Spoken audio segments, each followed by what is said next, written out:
All right, so the 2026 Grammys are in the books. But you know what? The real story here isn't who wore what, or even the big speeches. It's something much, much bigger. We're talking about a fundamental shift in the sound of America itself. Yeah, I mean, the artists who took home those little gold gramophones, they weren't just winning an award, they were basically handing us a roadmap to where our culture is heading. They answered a massive question, one we've all probably wondered about. What does America actually sound like right now?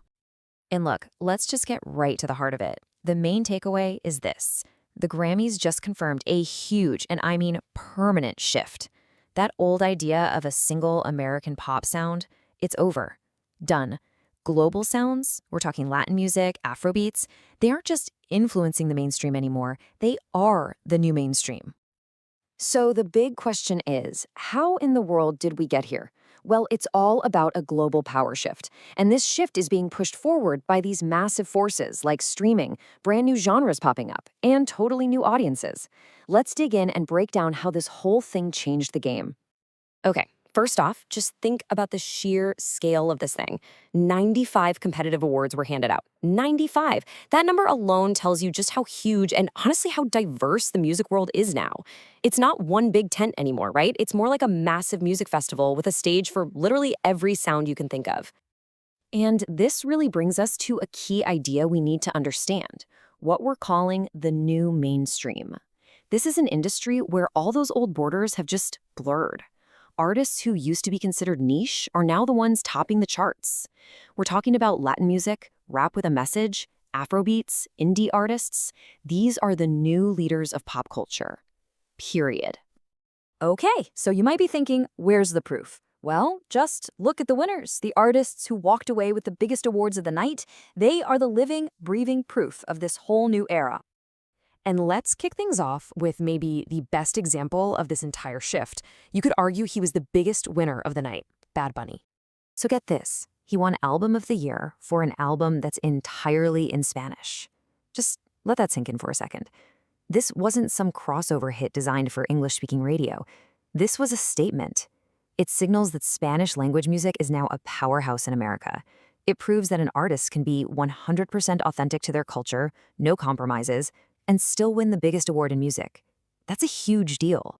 All right, next up, let's talk about an artist who basically uses his music as a kind of cultural journalism. Kendrick Lamar.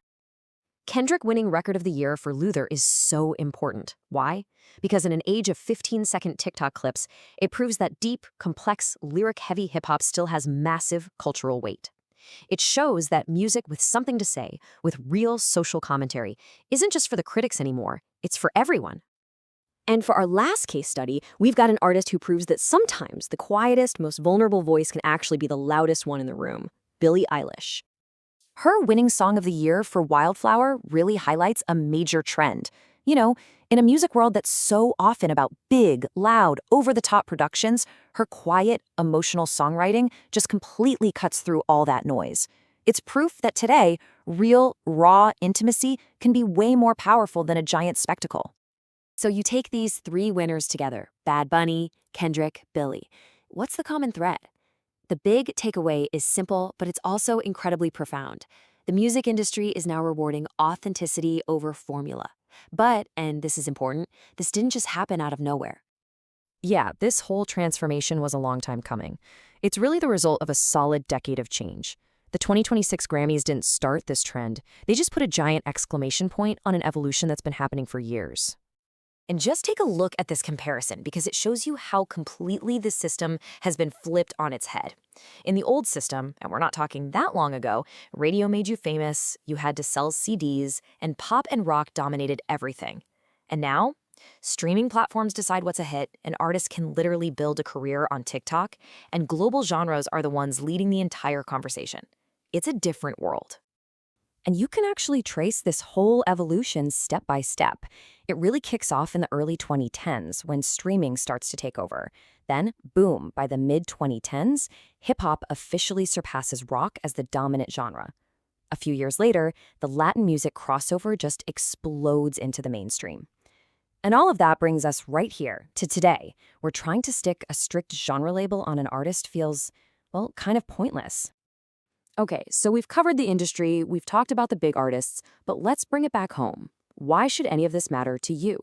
How does this huge industry shift actually show up in our day-to-day lives? Well, think about it. Music is the soundtrack to, well, everything, you know? It's what you listen to on your commute, what gets you through a workout at the gym, it's playing in the background at family parties, and it's what you put on when you just need to chill out. It's deeply, deeply personal to all of us. And that's exactly why this matters, because when artists from all these different backgrounds and cultures win big, our own personal soundtracks, our playlists get so much richer. But even more important than that, it means more people from more communities can finally hear themselves and their own stories reflected in the biggest songs in the country. That feeling of being seen, of being represented, you can't put a price on that. It's incredibly powerful. So when you boil it all down, it really comes back to this one powerful idea. The reason the Grammys still matter is because music is memory. And because of that, who we choose to honor on that big stage, who gets to hold up that trophy, helps define our collective memory as a culture. It helps define what America really sounds like. So this year, the Grammys gave us a pretty clear picture of what America sounds like right now. It's global, it's authentic, and it's more diverse than ever. And that just leaves us with one final, really exciting question to think about. What are we going to sound like next?